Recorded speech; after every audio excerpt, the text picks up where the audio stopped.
Comprendre aujourd'hui pour défier demain.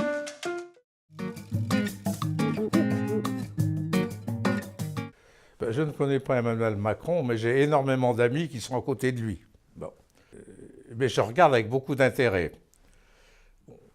Le phénomène du centrisme, c'est-à-dire de l'assemblage entre des courants politiques différents, mais pas très antagonistes, est un phénomène assez connu. Au moment où la France était orientée à gauche, dans les années 20,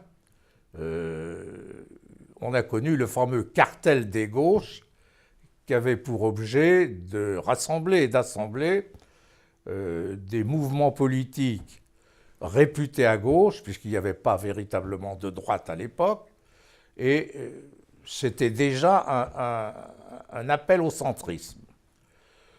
La caractéristique la plus flagrante, ça a été Giscard. Alors Dieu sait si j'ai pratiqué et connu les gens qui étaient au cœur même du giscardisme.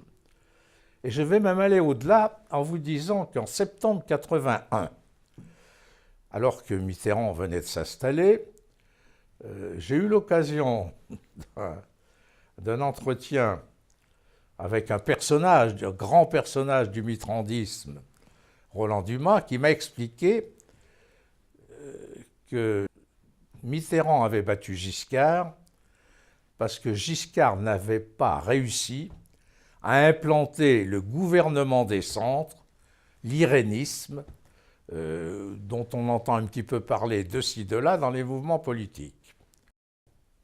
Le macronisme, s'il se produit, il va avoir un énorme problème à régler. S'il veut garder son gouvernement des centres, comme il donne l'impression qu'il veut le faire, ça ne durera pas longtemps, d'autant plus que la configuration extérieure étrangère devient particulièrement difficile, ce qui conduira peut-être cet homme qui se sera élevé au-dessus des partis politiques à changer complètement la donne et à retrouver un système d'antagonisme entre son mouvement et un mouvement qui sera interdit de gouvernement et qui viendra de la gauche mélenchonienne. Quand j'ai vu le premier débat sur TF1, c'est vraiment ce que j'ai eu le sentiment qu'allait se produire. Alors peut-être, il n'y aura pas le moyen, mais Macron, à mon avis, n'a qu'une seule chance pour s'installer dans le paysage politique français, c'est de réinventer le mitterrandisme qui a choisi un antagonisme brutal entre son parti, le socialiste, et le Front National qu'il a fait revivre.